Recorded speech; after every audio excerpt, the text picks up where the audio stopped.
नमस्कार, आप देख रहे हैं प्राइम न्यूज और मैं हूं आपके साथ आलोक शुक्ला। उत्तराखंड प्राइम में आप सबका स्वागत है। उत्तराखंड के बीजेपी प्रदेश अध्यक्ष मदन कौशिक ने दावा किया है कि 2022 में होने वाले विधानसभा चुनावों में युवा मुख्यमंत्री पुष्कर सिंह धामी के नेतृत्व में बीजेपी 60 से अधिक सीटें लाने वाली है। मदन कौशिक ने भी कहा कि बीजेपी ने 4.5 साल में विकास के कार्यों के बूते ये साबित किया है कि हमारी पार्टी विकास के प्रति समर्पित है और उसकी सोच सकारात्मक है। बीजेपी के राष्ट्रीय महामंत्री और पार्टी मामलों के प्रदेश प्रभारी दुष्यंत कुमार गौतम और संगठन के अन्य नेताओं की मौजूदगी में हुई बैठक में उन्होंने कहा कि प्रदेश में संवैधानिक संकट के चलते नेतृत्व परिवर्तन करना पड़ा, लेकिन बीजेपी ऐसी पार्टी है जहां इसका विकास कार्यों पर कोई फर्क नहीं पड़ता। प्रदेश में विकास कार्य निर्बाध गति से चल रहे हैं। कौशिक ने आगे कहा, जनता और कार्यकर्ताओं में उत्साह है। युवा और ऊर्जावान नेतृत्व से जिस तरह की उम्मीदें हैं उसमें बीजेपी को 2017 से भी अधिक बहुमत मिलेगा। इस संबंध में हाल ही में प्रदेश की सल्ट विधानसभा सीट पर हुए उपचुनाव का जिक्र करते हुए कौशिक ने कहा कि सल्ट में जनता ने जता दिया है कि उसे बीजेपी पर भरोसा है और ये 2022 में होने वाले फाइनल का सेमीफाइनल साबित होगा। उन्होंने कहा कि रोजगार, स्वरोजगार, शिक्षा, स्वास्थ्य और हर तरह के बुनियादी मुद्दों को हल करने की दिशा में बीजेपी सरकार ने बेहतर काम किया है। तो बीजेपी में अपने प्रदेश अध्यक्ष का दावा सामने आ चुका है। 60 से ज्यादा सीटें बीजेपी जीतेगी, ये उन्होंने दावा किया है। 2017 से अधिक बहुमत मिलेगा, ये भी यहां पर मदन कौशिक ने दावा किया है। साथ ही उन्होंने कहा कि बीजेपी 60 से अधिक सीटें लाएगी। संवैधानिक संकट के चलते नेतृत्व परिवर्तन करना पड़ा है और उत्तराखंड को युवा मुख्यमंत्री मिला है। पुष्कर सिंह धामी के नेतृत्व में ही चुनाव लड़ा जाएगा। हमारी पार्टी विकास के प्रति समर्पित पार्टी है, यह भी मदन कौशिक ने यहां पर दोहराया है। 2017 से भी अधिक बहुमत मिलने वाला है।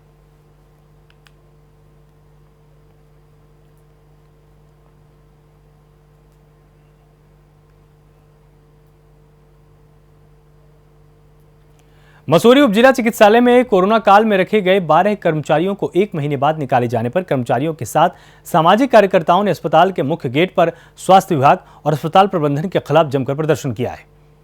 यहां पर नारेबाजी भी की गई। वहीं निकाले गए कर्मचारियों को तत्काल नौकरी पर रखने की मांग की गई है। वहीं मांगे पूरी न होने पर स्वास्थ्य विभाग और अस्पताल के खिलाफ उग्र आंदोलन करने के साथ साथ भूख हड़ताल करने की चेतावनी भी दी गई है।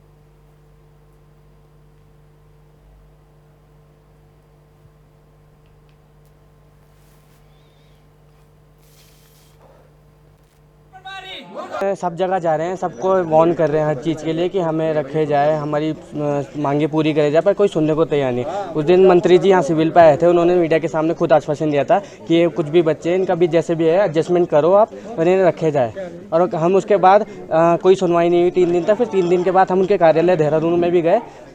10 बजे गए थे सुबह और 3 बजे हमें बुलाया गया। अंदर बुलाया भी नहीं गया, मतलब ऐसे ही गए हम और उन्होंने बोला कि हाँ मैंने बात कर ली। अब उन्होंने बात की है या नहीं की ये नहीं पता। एक तरफ उन्होंने डीजी साहब को फ़ोन लगाया और एक तरफ सीएमओ को बोल रहे थे कि फ़ोन लगाया, पर ऐसा कुछ पता नहीं है कि उन्होंने बताया भी है कि नहीं बताया उन्हें। और हमारी जब आपको नौकरी पर रखा था तो क्या शर्तें थी आपकी?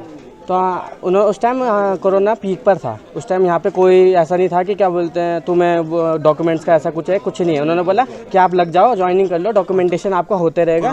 और हम कोरोना के बाद और हमने ये भी पूछा था अलबिना मैम से कि मैम हमें हटाया तो नहीं जाएगा ना? तो उन मैम ने बोला कि नहीं, आप तो को नहीं हटाया जाएगा, ऐसे टाइम में तुम हमारे साथ दे तो आगे भी हम तुम्हारे साथ देंगे, ऐसे में नहीं हटाया जाएगा और सम्मानित भी किया जाएगा। सम्मानित तो दूर की बात है, एक मैसेज करके बताया जाता है कि तुम्हें नौकरी से निकाल दिया गया। क्या सैलरी मिली है आप लोग? सैलरी अभी तक नहीं मिली है, 1 महीने की भी नहीं मिली है। नहीं मिली है। इस कोरोना काल में जब लोग एक दूसरे को हाथ लगाने में मजबूर थे, उस टाइम ये हमारे बच्चे जो हमारे देश का भविष्य है, उन्होंने यहाँ पर कोरोना काल में पूरी अपनी ईमानदारी से काम किया। उन्हें तत्काल नौकरी से निकाल दिया गया है, जो उनकी तनख्वाह भी पूरी नहीं दी गई।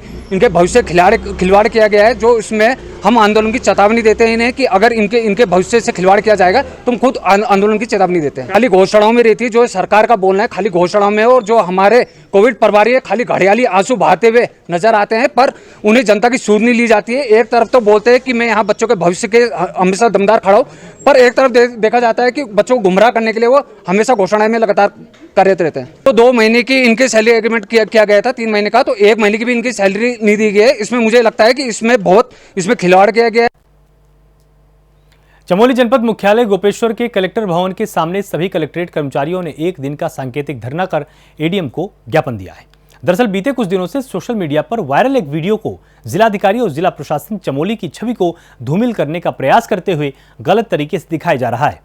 वीडियो में दिखाया जा रहा है कि किसी समस्या को लेकर आए लोगों से जिलाधिकारी ने सही व्यवहार नहीं किया, जबकि सच्चाई कुछ और ही है।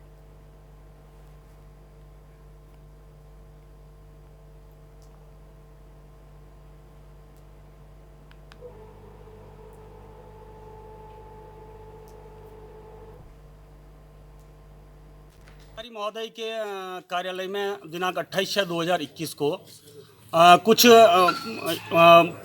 जनता कथाकथित कुछ नेताओं के साथ जिलाधिकारी महोदय के कार्यालय में आए थे और उनके द्वारा जिलाधिकारी महोदय के कार्यालय में सारे नियम कायदे कानून को तोड़कर कोविड की जो गाइडलाइन है उसको फॉलो न करते हुए जिलाधिकारी महोदय के कार्यालय में घुस गए और उसका कुछ वीडियो बनाया और उसके कुछ ऐसे अंश जिससे जिलाधिकारी महोदय की प्रतिष्ठा को भी आँच पहुँचती है और साथ ही हमारे कार्यालय के प्रतिष्ठा को भी आँच पहुँचती है। ऐसे वीडियो को सोशल मीडिया में वायरल किया गया।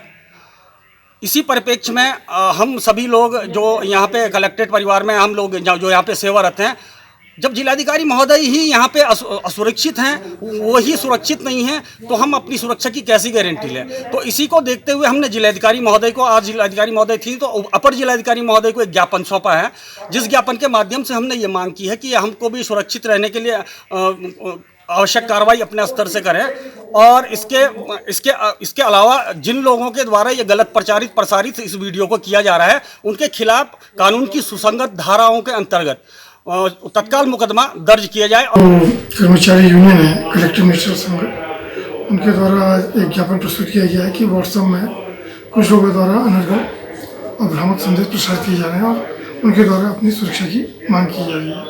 इस संबंध में उनके द्वारा ज्ञापन दिया गया है, इस पर जो भी समुचित कार्रवाई होगी वो की जाएगी।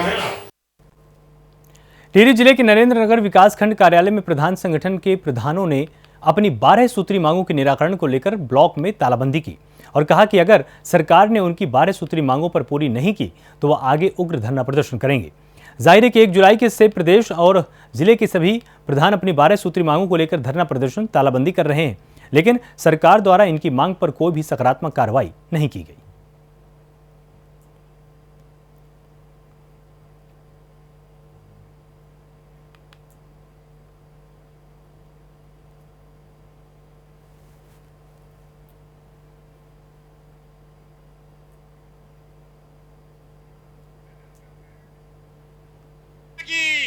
भारत माता की भारत। विकासखंड नरेंद्र नगर मुख्यालय में हमारा तीसरा 5वां दिन चल रहा है धरना प्रदर्शन में, जो कि तालाबंदी है। ब्लॉक में तालाबंदी कर रखी है 1 तारीख से और इसमें हमने क्या है कि 12 सूत्रीय मांगों को लेके जो धरना प्रदर्शन चल रहा है 12 सूत्रीय मांगों को लेके है, जो कि प्रैक्टिकल जो धरातल पे होना बहुत जरूरी है। इसमें क्या है कि इसमें प्रधान के साथ साथ जनता के हित के कार्यों को भी लिया गया, जिससे कि क्या है कि जनता को भी और प्रधानगणों सभी लोगों को इससे फायदा मिल सके। आज हमारे खंड विकास नरेंद्र नगर में 5वां दिन धरना प्रदर्शन देते हुए हमारे सब प्रधान गण भाई हमारे और जैसे हमारे 12 सूत्र मांगे को हमारा रखा गया, 12 सूत्री मांगे जो हमारी है वे जमीन में हमारे जो 12 मांगे हैं हमारी जायज़ है। इसमें जो मांगे रखी गई हैं हमारे ग्राम वासियों के से ग्राम प्रधान तक की रखी गई है। इसमें जो हमारे पूरे उत्तराखंड में धरना प्रदर्शन चल रहा है और तालाबंदी चल रही है। आज नरेंद्र ब्लॉक में भी तालाबंदी का 5वां दिन है और यहाँ पर चाहे कुछ भी हो जाए हम अपनी मांगे पूरी करके रहेंगे, चाहे हमको जेल जाना पड़े। नैनीताल में आम आदमी पार्टी ने कोरोना वायरस काल से प्रभावित हुए परिवारों को चिन्हित करके राशन वितरण किया है। राम सेवक सभा भवन में आयोजित इस राशन वितरण कार्यक्रम में विभिन्न क्षेत्रों के लगभग 50 परिवारों को राशन किट का वितरण किया गया। बता दें कि कोरोना काल में विभिन्न चरणों के तहत अब तक आम आदमी पार्टी नैनीताल नगर क्षेत्र के 230 परिवारों को राशन वितरित किया गया है। वहीं आम आदमी पार्टी के प्रदेश प्रवक्ता प्रदीप दुमका ने कहा कि बीजेपी सरकार धरातल में कोई काम नहीं कर रही है। कोरोना में प्रभावित परिवारों को यहां पर राशन वितरित किया गया है और आपको बता दें कि आम आदमी पार्टी ने 50 परिवारों को यहां पर राशन मुहैया कराया है। अब तक 230 परिवारों को राशन की किट बांटी गई है।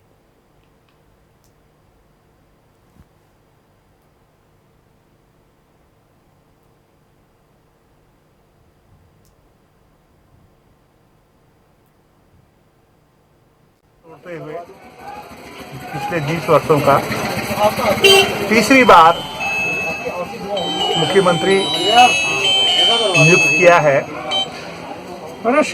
जिस पार्टी को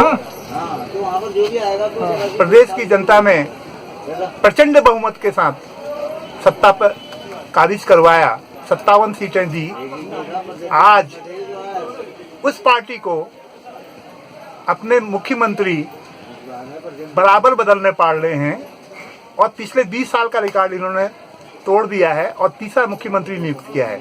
इससे पता चलता है कि इनके जो विधायक हैं और मुख्यमंत्री हैं, ये किसी भी काम करने के लायक नहीं है, ये काम कर नहीं पा रहे हैं और लगातार जो है इनके जो हाईकमान को जो है यहाँ पर मुख्यमंत्री बदलना पड़ रहा है। लेकिन इसका खामियाजा जो है प्रदेश की जनता भुगत रही है और यहाँ पर विकास कार्य ठप हो गए हैं। भारतीय जनता पार्टी जो कहती थी कि डबल इंजन की सरकार और ट्रिपल इंजन की सरकार यहाँ पर विकास करेगी, आज जो है विकास कार्य ठप हो चुके हैं और आने वाले चुनाव में जनता इनको जो है सबक सिखाने वाली है। वहीं रुड़की में 26 जून को ईंट भट्टे पर भट्टा स्वामी की हुई हत्या के मामले में मंगलौर कोतवाली पुलिस ने खुलासा कर दिया है। पुलिस ने हत्या को अंजाम देने वाले दोनों शूटरों को गिरफ्तार किया है, जबकि हत्या का षड्यंत्र रचने वाले 7 आरोपी अभी भी फरार हैं। इनकी धरपकड़ के प्रयास लगातार किए जा रहे हैं। घटना का खुलासा करते हुए वरिष्ठ पुलिस अधीक्षक ने बताया कि दोनों आरोपियों की निशानदेही पर घटना में इस्तेमाल 2 तमंचे, 2 खोखे और 1 जिंदा कारतूस भी बरामद किया गया है। तो भट्टा स्वामी की हत्या पर बड़ा खुलासा हुआ है। पुलिस ने 2 शूटरों को यहां पर गिरफ्तार किया है और तमंचा और जिंदा कारतूस भी बरामद किया गया है।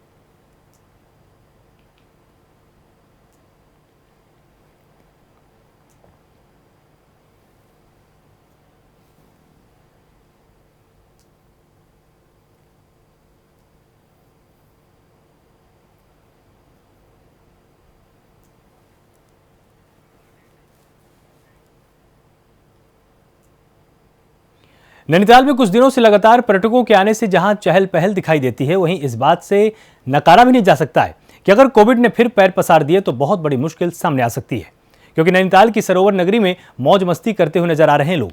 पर्यटकों का जमावड़ा पर्यटक स्थल में लगातार लगा हुआ है, तो नैनीताल में पर्यटक लुत्फ उठा रहे हैं।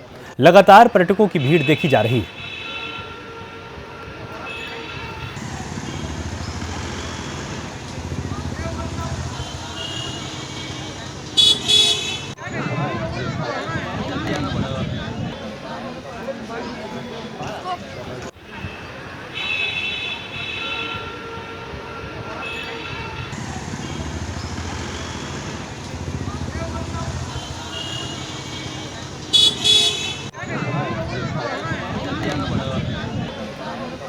विधायक जी और उत्तराखंड सरकार के हम आभारी हैं, सभी नाव चालक, और उन्होंने हमारा रोजगार टाइम से खोल दिया और उनका हम तहे दिल आभार प्रकट करते हैं।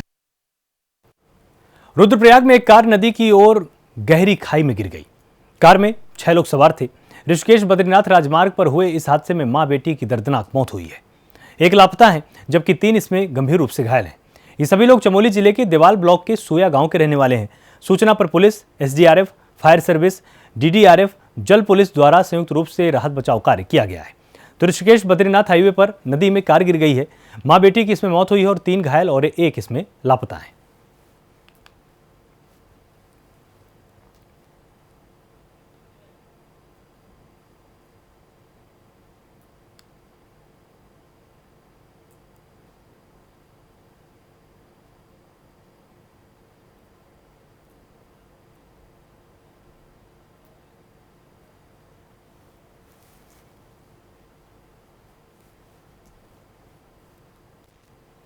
ये लगभग 9:15 साढ़े 9 बजे की बात है।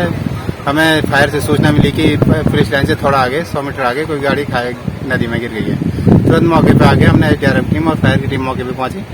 हमने मौके से चार लोगों का रेस्क्यू किया। चारों को 108 में भेज के तुरंत जिला अस्पताल पहुंचा दिया। उसके बाद हमें सूचना मिली कि उसमें टोटल 6 लोग थे। तो 2 लोग हमने 200 मीटर आपको दिखाई दे रहा ऊपर से नीचे, इसमें 200 मीटर हमने सर्च किया तो कोई भी नहीं मिला हमें। उसके बाद हमने गाड़ी जो नदी में अभी भी नदी में है उसको काटने की कोशिश भी की अपने आरआरसा से, लेकिन फिर उसके बाद में गाड़ी पलटा के देखा तो उसमें एक महिला का शव मिला है। वहीं खबर उत्तरकाशी जिले के बड़कोट थाने से है, जहां जनप्रतिनिधियों और स्थानीय लोगों ने उप जिलाधिकारी चतर सिंह चौहान से मुलाकात कर एक लिखित पत्र भी सौंपा है। पत्र में लिखित शिकायत की गई है कि बड़कोट पुलिस के रवैये से लोग काफी नाखुश हैं। जनप्रतिनिधियों ने कहा कि लोग एक तरफ कोरोना की मार झेलते हैं तो दूसरी तरफ बड़कोट पुलिस भी लोगों को परेशान करने में बाज नहीं आ रही है। तो जनप्रतिनिधि और स्थानीय लोगों का ज्ञापन यहां पर सौंपा गया है। उप जिलाधिकारी चतर सिंह को ज्ञापन सौंपा है और पुलिस की कार्यशैली को लेकर यह ज्ञापन सौंपा गया है। पुलिस पर बेकसूरों को परेशान करने का आरोप लगाया है लोगों ने।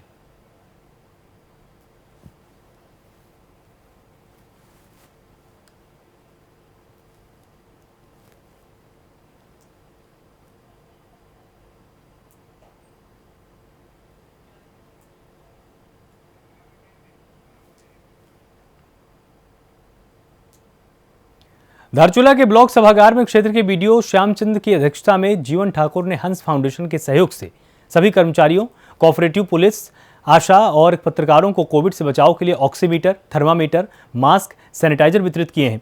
जीवन ठाकुर ने बताया कि हंस फाउंडेशन की माता मंगला और बाबा भोले के आशीर्वाद से ये सब सामग्री मिली है।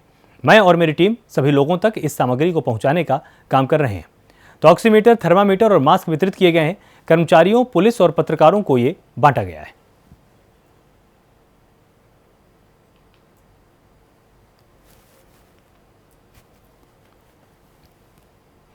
कहना है कि जो जीवन ठाकुर जी के द्वारा यहाँ पर एक सर्वेक्षण कार्य किया गया था कि कितना स्टाफ आपका है और वह कोरोना का कार्य कर रहा है, आप लोगों को किसी भी तरह से सहायता नहीं मिली है, तो इसके परिप्रेक्ष्य में माता मंगला जी के द्वारा और श्री जीवन ठाकुर जी के द्वारा हमें ये सामग्री मिली है। इसको हम कोरोना काल क्योंकि अभी समाप्त नहीं हो रहा है, इसका सदुपयोग करेंगे और पब्लिक में भी इसका प्रचार करेंगे कि माता मंगला जी द्वारा जो ये ग्रामीण क्षेत्रों में ये निःशुल्क दिया जा रहा है, इसका हमें सहयोग करना चाहिए और अच्छे तरीके से इसका सदुपयोग करके हम पब्लिक की सेवा करें और अपना भी सुरक्षित करें। पहले से ही मैं सामाजिक क्षेत्र में काफ़ी इंटरेस्टेड था और मैंने माता श्री मंगला जी और जी महाराज को रिक्वेस्ट किया था कि हंस फाउंडेशन के माध्यम से भी हमारे जिला पंचायत क्षेत्र में और पूरे धारचूला में थोड़ा डिस्ट्रीब्यूशन का कार्य किया जाना है, तो उनसे हेल्प किया था।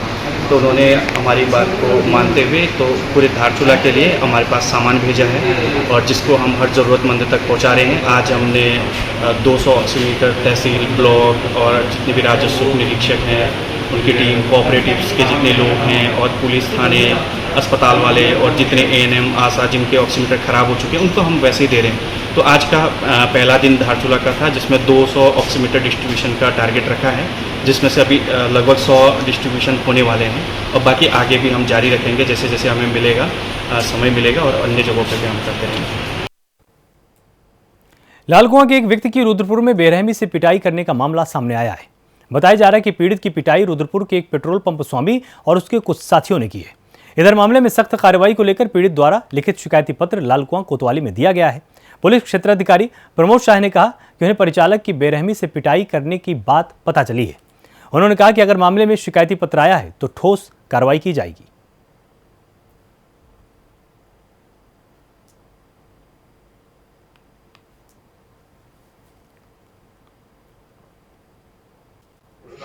विनोद कुमार है, मेरे से यहीं रहता है।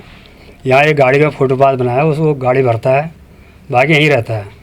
शनिवार को एक घर को जा रहा था तो ये 46-45 नंबर टैंकर है, ये उसी में गया था। ये थोड़ा आगे जा कर के लड़कों ने उसको उतार लिया, बता रहा हो, और इसको बैग में ले गए। बैग में ले जाके पूछताछ कर रहे थे कहाँ तेल निकालते, ये हुआ कह रहा था डंडों से मारा है और मेन पॉइंट में मार रखा है और कमरे में बंद कर दिया, पानी मांग रहा, पानी भी नहीं दिया और डंडों से मार रहे थे। हल्द्वानी में भयंकर गर्मी के बीच इन दिनों भारी पेयजल की किल्लत से लोग बेहद परेशान हैं। राजपुरा, गौजाजाली और देवल चौड़ इलाके में ट्यूबवेल खराब होने से हजारों परिवार पानी की एक एक बूंद के लिए तरसते हैं। जल संस्थान टैंकरों से पेयजल सप्लाई करने के बावजूद भी आपूर्ति सुनिश्चित नहीं कर पाते। इन क्षेत्रों के लोग कामकाज छोड़कर दिन भर पानी भरने में लगे हुए हैं। हालांकि जल संस्थान के अधिकारियों का कहना है कि एक एक दिनों के भीतर पेयजल व्यवस्था सुचारू कर दी जाएगी। तो भयंकर गर्मी के बीच पेयजल की किल्लत लगातार बनी हुई है। बूंद बूंद के लिए हजारों परिवार तरस रहे हैं। किच्छा कोतवाली क्षेत्र के शांतिपुरा में जुआ खेलने के दौरान दो पक्षों के बीच पैसों के लेन देन को लेकर एक युवक को गोली मार दी गई। पीड़ित परिवार की तहरीर पर किच्छा पुलिस ने 3 आरोपियों के खिलाफ मुकदमा दर्ज किया है। घटना को अंजाम देने के बाद तीनों आरोपी मौके से फरार चल रहे थे। आज पुलिस ने तीनों को गिरफ्तार किया है। साथ ही पुलिस ने आरोपियों से 41,000 रुपए बरामद किए। आरोपी दीपू गढ़िया से एक अवैध तमंचा और जिंदा कारतूस और एक बाइक भी बरामद की गई है। बेसिकली आपस में लेन देन और लेन देन को लेकर के जो है ये आरोप कि भाई प्रचार किया जा रहा है, बदनाम किया जा रहा है, उस बात को लेकर के एक गोविंद सिंह रौतेला है, उस ये अपने 3 अन्य साथियों के साथ मौके पर गया और उसने जो है जो मुक्कू टाकुली है उसका उसने फायर किया और उसको घायल कर दिया। ये है इस पूरी घटनाक्रम में हमने तीनों अभियुक्तों को पकड़ लिया है। इसमें जो घटना में प्रयुक्त 315 बोर का जो तमंचा था मई खोखा के, उसको हमने बरामद कर लिया है। जो दीपू गढ़िया है जो उसका सहयोगी था उसको भी हमने पकड़ लिया है। उसके साथ 315 बोर का एक तमंचा मई जिंदा कारतूस से पकड़ लिया है। तीसरा जो उसका साथी था गोविंद सिंह कोरंगा, उसको भी हमने पकड़ लिया है। इस घटनाक्रम में जो मोटरसाइकिल इस्तेमाल किया गया उसको पुलिस ने बरामद कर ली है। इसमें एफआईआर में तो लिखा है 70,000 रुपया लूटे जाने की, लेकिन जब हमने तस्दीक करी तो उसमें 440 से 45,000 रुपया लूटे जाने की बात मतलब उसकी पुष्टि हो रही है। और उसमें पुलिस ने लगभग 41,500 रुपया हम लोगों ने बरामद कर लिया, जो लगभग लूटी गई संपत्ति का 90% होता है, तो हमने बरामद कर लिया है। वहीं रुद्रपुर कोतवाली क्षेत्र के गावा चौक के पास एक ट्राले ने बाइक सवार जीजा साले को कुचल दिया, जिसमें दोनों की मौके पर ही दर्दनाक मौत हो गई। घटना की जानकारी मिलते ही मौके पर पहुंची पुलिस ने शवों को कब्जे में लेते हुए पोस्टमार्टम के लिए भेज दिया है। साथ ही ट्रॉले और चालक को कब्जे में लिया गया है। इस पूरी घटना का वीडियो सीसीटीवी कैमरे में कैद हुआ है। देखिए, सुबह 6:45 बजे के लगभग मुझे सूचना आई, गाबा चौक पर एक बाइक का एक्सीडेंट हो गया है डंपर से। सूचना पर मैं तुरंत फोर्स कर मौके पर पहुँचा तो गाबा चौक के लेफ्ट में एक डंपर खड़ा था जिससे एक बाइक उसके नीचे दबी हुई थी। मौके पर हमारी पुलिस फोर्स आदर्श कॉलोनी चौकी से पहुंच चुकी थी। प्रत्यक्षदर्शियों ने बताया कि ये बाइक सवार इस कट से जो गाबा चौक के पास कट है वहाँ से अंदर भूरा रानी की तरफ जा रहे थे और जो डंपर वाला था वो गदरपुर की तरफ से आ रहा था, तो सामने हेड ऑन कोलिजन हो गया। इसमें मौके पर ही दोनों बाइक सवारों की मौत हो गई है और इसमें मृतकों के परिजनों को सूचना कर दी है। मृतकों के परिजन पहुंच चुके हैं, इनका पंचनामे की पोस्टमार्टम कार्रवाई हुई है। तहरीर लाने पर इसमें अभियोग पंजीकृत कर जो है मुकदमा दर्ज किया जाएगा। आम आदमी पार्टी के प्रदेश उपाध्यक्ष ने प्रेस कॉन्फ्रेंस कर बताया कि उत्तराखंड में एक बार फिर परिवर्तन कर लोकतंत्र का मजाक उड़ाया जा रहा है और साथ ही प्रदेश की जनता के साथ फिर से छलावा किया जा रहा है। उत्तराखंड को मुख्यमंत्री बनाने की प्रयोगशाला बना दिया गया है। बीजेपी के इस रवैये से लगता है कि चुनाव होने तक और भी नाम मुख्यमंत्रियों की लिस्ट में जुड़ सकते हैं। पार्टी ने कहा कि नए मुख्यमंत्री के नाम की घोषणा के साथ ही बीजेपी को यह भी बता देना चाहिए उनकी मियाद कितने दिन की होगी। आम आदमी पार्टी ने भी कहा कि तीरथ सिंह रावत को पहले मुख्यमंत्री बनाना और फिर संवैधानिक संकट की दुहाई देकर इस्तीफा दिलाकर बीजेपी ने उनकी नाकामियों पर पर्दा डालने का काम किया है। भारतीय जनता पार्टी ने बहुत बड़ी गलती शुरू में ही की थी जब त्रिवेंद्र रावत को हटाया, जिसको हमने जीरो मुख्यमंत्री कहा। लेकिन उसके बाद उन्होंने 57 विधायकों में भरोसा न करके एक सांसद को लेके आए, जिससे जो है कि उत्तराखंड की गरीब जनता पर 2 चुनाव थोपने का काम हो रहा था, एक विधायक का और एक सांसद का। लेकिन उसके बाद अभी बीजेपी ने जब सर्वे करवाया कि भाई हमारी क्या स्थिति है, तो बीजेपी जो है मात्र 15 सीटें उत्तराखंड में जीत रही थी। वहीं उन्होंने गंगोत्री पे सर्वे करवाया। गंगोत्री में आदरणीय केजरीवाल साहब, हमारे प्रभारी जी दिनेश मोहनिया जी ने ये तय कर दिया था कि हम कर्नल अजय कोठाल को वहां से चुनाव लड़ाएंगे और सर्वे में बताया गया था कि वहां से तीरथ सिंह रावत जी चुनाव नहीं जीत रहे। इन्होंने इस डर से इनको हटाने का काम किया। जोशीमठ के ऋषिगंगा घाटी स्थित आपदा प्रभावित रैणी गांव के भूस्खलन प्रभावित परिवारों को अब प्रदेश सरकार गांव के विस्थापित करने को लेकर एक कदम आगे बढ़ ही रही है। इस पर गांव के लोगों का भारी विरोध सामने आया है। सुभाई गांव के ग्रामीणों ने अपने गांव में आपदाग्रस्त रैणी गांव के विस्थापन पर विरोध जताना शुरू किया है। सुभाई गांव के ग्रामीणों का कहना है कि उनका गांव पहले ही 2 गांवों में पहले ही विस्थापन दे चुका है, जिसके चलते अब गांव की आबादी बढ़ी है और जल, जंगल, जमीन, चारा पाती, प्राकृतिक संसाधन कम हो चुके हैं। ऐसे में गांव अब और दबाव नहीं झेल सकता है।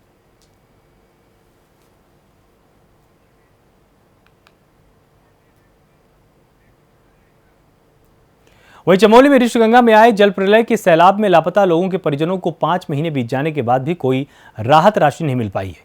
तीनों मृतक ऋत्विक कंपनी में काम करते थे। बता दें कि 7 फरवरी को ग्लेशियर टूटने से आए भीषण जल प्रलय के सैलाब में ये तीनों बहकर लापता थे। काफी खोजबीन के बाद भी इन तीनों का शव नहीं मिला। वहीं प्रदेश सरकार जल प्रलय के सैलाब में लापता लोगों के शव 1 महीने के भीतर न मिलने पर उचित सहायता मुहैया कराने का ऐलान किया था।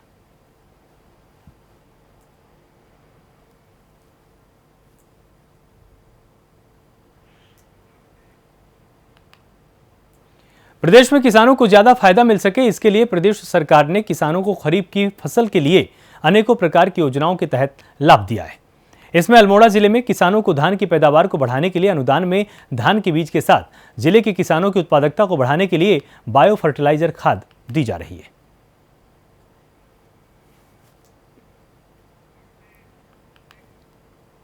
राष्ट्रीय सफाई कर्मचारी आयोग के उपाध्यक्ष बब्बन सिंह रावत का मसूरी पहुंचने पर वाल्मीकि समाज के लोगों के साथ स्वच्छता कर्मचारियों और अधिकारियों ने जोरदार स्वागत किया है। इस मौके पर उन्होंने अधिकारियों को स्वच्छता कर्मचारियों को के साथ केंद्र और राज्य सरकार द्वारा चलाई जा रही योजनाओं का लाभ देने का निर्देश दिया। तरीके से सर देखिए सर इधर। उत्तराखंड प्राइम में फिलहाल इतना ही। आप लगातार जुड़े रहिए प्राइम न्यूज के साथ। नमस्कार।